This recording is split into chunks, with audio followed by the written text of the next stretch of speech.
मित्रों नमस्कार। आज बात कर रहे हैं ईश्वर को लेकर।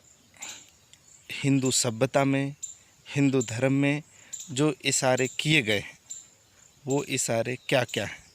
उन इशारों को हम जानते हैं, वैसा हम करते भी हैं, पर हमें ईश्वर की अनुभूति नहीं हो पाती। बहुत कम लोग हैं जिनको ईश्वर की अनुभूति हो पाती है। आज बात करेंगे उन इशारों को लेकर, जिससे आप उन इशारों को समझें और उन इशारों को आत्मसात करें, जिससे आप भी ईश्वर को प्राप्त कर सकें, ईश्वर का अनुभव आपको भी हो सके। बात करते हैं गीता की। गीता में भगवान श्री कृष्ण ने एक इंसान को ईश्वर बनने के लिए, ईश्वरमय होने के लिए, ईश्वर में समाहित होने के लिए 3 मार्ग बताए हैं। उन मार्गों की पहले चर्चा करते हैं, जिससे कि हमको भूमिका समझ में आ जाए। पहला मार्ग है भक्ति मार्ग। इंसान भक्ति करते करते करते करते उस ईश्वर के प्रति समर्पित हो जाता है, उस ईश्वर से प्रेम हो जाता है, सब तरफ प्रेम हो जाता है, फिर उस ईश्वर का अनुभव होने लगता है। फिर है कर्मयोग।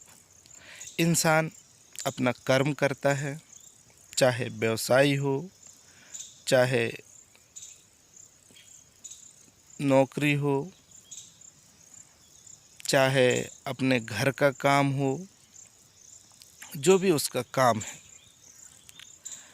हर प्रकार का काम कर्मयोग है। अगर इंसान अपने कर्म को पवित्रता से करते रहे, अपने कर्म में शुद्धता के साथ करते रहे, प्रेम के साथ, पूरी आस्था के साथ अपने काम को करते रहे, तो भी वो ईश्वरमय हो जाता है। भक्ति योग, कर्म योग, इसके बाद है ज्ञान योग। ज्ञान योग की बात करते हैं। व्यक्ति अपने ज्ञान को बढ़ाएगा, अपने ज्ञान को शुद्धता लाएगा, ज्ञान के माध्यम से ध्यान में प्रवेश करेगा और धीरे धीरे धीरे धीरे अपने अहंकार को समाप्त करेगा। जिस दिन उसका अहंकार समाप्त हो जाएगा, फिर उसको एक जो अनुभव होगा, ठीक, मैं का अनुभव समाप्त होकर एक है का अनुभव होगा। ठीक, उसी है का हिस्सा ही हम हैं। उसका जब अनुभव होगा तब उसको समझ में आएगा कि हम भी एक ईश्वर है, हम भी एक चेतना है। अब बात करते हैं हिंदू धर्म में की गई इशारों की तरफ। अभी आप देख रहे हैं, मैं एक वृक्ष के पास हूँ। हिंदू सभ्यता में बरगद का वृक्ष है, पीपल का वृक्ष है, आंवला का वृक्ष है, ऐसे तुलसी का वृक्ष है, ऐसे सभी वृक्षों के प्रति आस्था है। सभी वृक्षों से, सभी पेड़ से, सभी पौधों से प्रेम हो, इसके लिए हिंदू धर्म के मनीषियों ने ठीक अलग अलग माध्यम से पेड़ों की पूजा करने की बात कही है। इंसान सिर्फ पेड़ों की पूजा भर करते रह गया है, उनके इशारों को नहीं समझ रहा है। उनके इशारों को समझिए कि सिर्फ वृक्ष से हमको पूजा ही नहीं करना है, पेड़ से हमको प्रेम भी करना है। ठीक है, प्रेम से प्रेम बड़ा हो, ऐसा काम करना है। प्रेम की शुरुआत है। फिर शिवलिंग है, मूर्तियां हैं, अलग अलग देव के स्थान बने हुए हैं।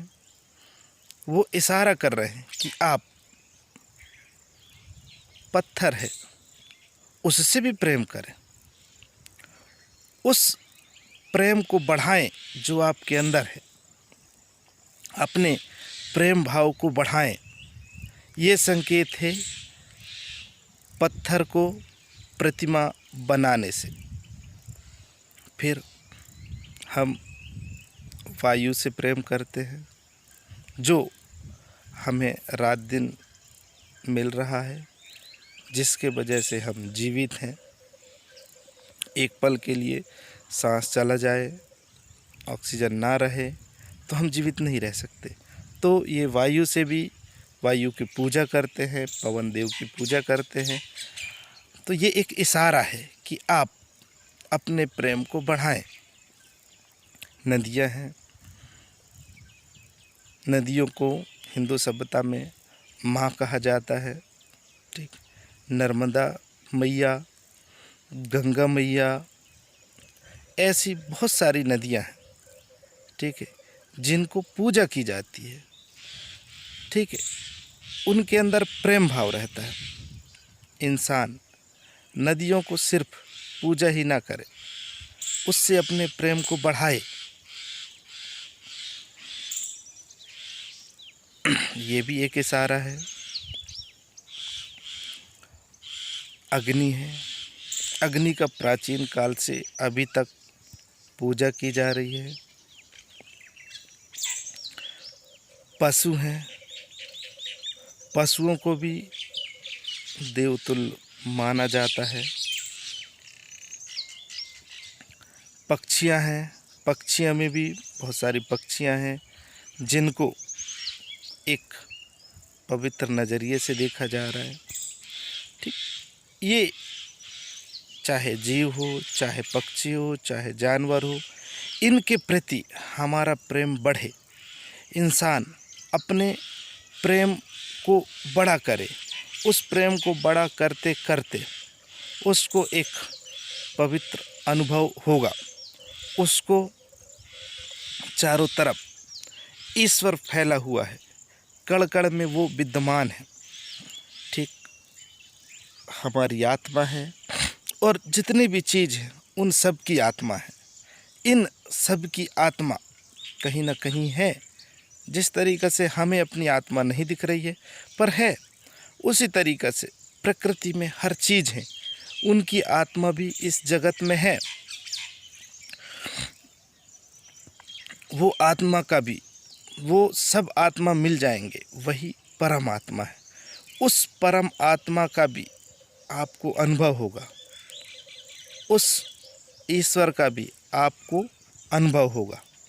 ये कुछ इशारे हैं और इशारे आप भी खोजिए, जिससे हम जो हिंदू धर्म है उसके सिर्फ इशारों तक सीमित ना रहें।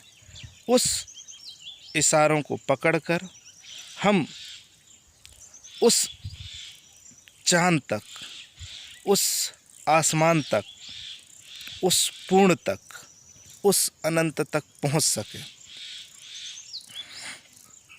आशा है आप भी धर्म को,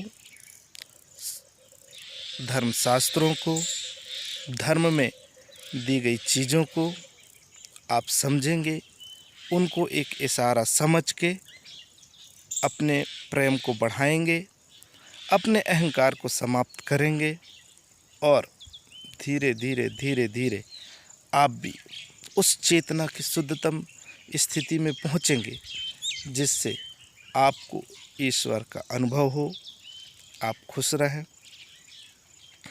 आपने मेरी बात सुना, आपके प्रति कृतज्ञ हूँ। आपके अंदर बैठे परमात्मा को नमन करता हूँ। धन्यवाद।